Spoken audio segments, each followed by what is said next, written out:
Hi friends, welcome to my channel. ఈరోజు మనం చెంచం recipe prepare చేయబోతున్నామండి. First అయితే ఒక బౌల్ షుగర్ తీసేసుకోవాలి. తర్వాత ఒక ప్యాన్ పెట్టి షుగర్ అందులో వేసేసుకోవాలి. తర్వాత 1 గ్లాస్ వాటర్ వేసేసుకొని కొంచెం ఇలాచీ తీసుకొని ఇలాచీ కూడా వేసేసుకోవాలండి దంచుకొని.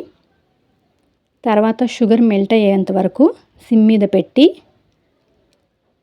కాసేపు ఉడకనివ్వాలండి. తర్వాత చెంచంకి మనం ఒక కప్ నెయ్యి, 1 glass milk, khoa, gulab jamun packet, అలాగే మైదా పిండి తీసుకోవాలి. ఈ రెసిపీ ఎక్కువగా మా అమ్మమ్మ నా బర్త్డేకి ఎవ్రీ ఇయర్ ప్రిపేర్ చేసేవాళ్ళండి. ఇప్పుడైతే మా అమ్మమ్మ 2 ఇయర్స్ బ్యాక్ పాస్డ్ అవే అయిపోయారు. పెళ్ళైన తర్వాత అయితే నా కోసం నేనే ప్రిపేర్ చేసుకుంటున్నాను. ఈరోజు నా బర్త్డే, నేనే ఈ రెసిపీ ప్రిపేర్ చేసుకుంటున్నాను. ప్రిపేర్ చేసేటప్పుడు మా అమ్మమ్మ గారు చాలా ఎక్కువగా నాకు గుర్తొచ్చారు, అందుకే మీతో షేర్ చేసుకుంటున్నానండి. ఈ గులాబ్ జామున్ ప్యాకెట్ కట్ చేసేసుకొని ఫస్ట్ ఆ పౌడర్ వేసేసుకోవాలండి. తర్వాత మైదా పిండి 1 కప్ వేసేసుకోవాలి. మైదా పిండి వేసినందువలన మనకి చెంచం చాలా స్మూత్గా వస్తుందండి. తర్వాత కోవా, ఇది స్వీట్ ఉండదండి, స్వీట్లెస్ కోవా అండి. ఇది నేనైతే 1/2 కిలో తీసుకున్నాను. కోవా వేయడం వల్ల మనకు టేస్ట్ కూడా బాగుంటుంది, చాలా స్మూత్గా కూడా వస్తుంది. ప్యాకెట్ కోవా కాకుండా మీరు ఇంట్లో కూడా పాలతో ప్రిపేర్ చేసుకొని కోవాలాగా చేసుకొని వేసుకోవచ్చండి.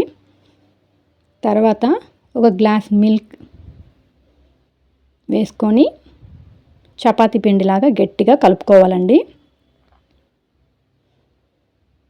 చూడండి, ఇలా కలిపేసుకోవాలి.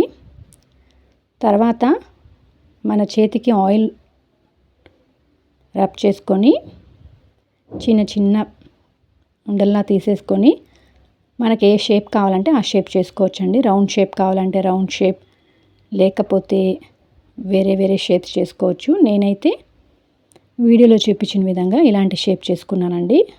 ఎందుకంటే షాప్స్లో ఎక్కువ వరకు ఇలాంటి చెంచమే దొరుకుతుంది. సో నేను కూడా ఇలా షేప్స్ చేసుకున్నానండి. మీకు ఏ షేప్ ఇష్టమైతే ఆ షేప్ చేసుకోండి.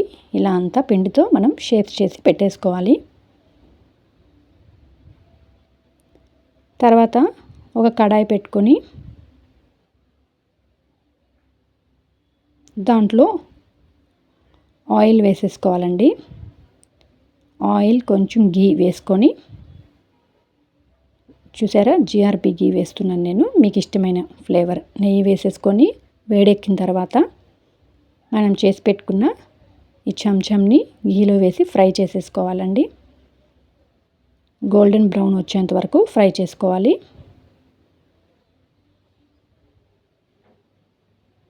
చూడండి ఎంత కలర్ఫుల్గా ఉన్నాయో. ఫ్రై చేసేసుకొని పక్కన పెట్టేసుకోవాలి. మనం చక్కెర పాకం చేసి పెట్టుకున్నాం కదండి, ఇవి చల్లారిన తర్వాత ఇవన్నీ మనం చక్కెర పాకంలో వేసేసుకోవాలండి ఒకటొకటిగా. చూడండి, నేను వీడియోలో వేస్తున్నాను. ఇలా మనం ఒక్కొక్కటి వేసేసుకోవాలి.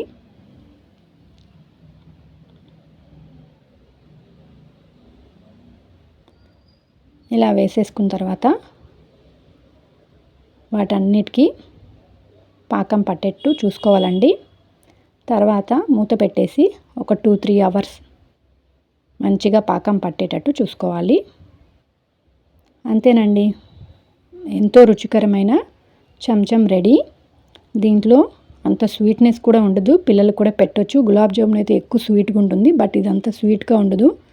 చూడండి, చాలా స్మూత్గా, చాలా టేస్టీగా కూడా ఉంటుంది. పిల్లలు పెద్దవాళ్ళు ఎవరైనా తినొచ్చండి. Hope you like this video. ఇలాంటి వీడియోస్ మరెన్నో నా ఛానల్లో చూడాలనుకుంటే please do like, share and subscribe my channel for more videos అండి. Thank you so much. ఇలాగే నన్ను సపోర్ట్ చేయండి.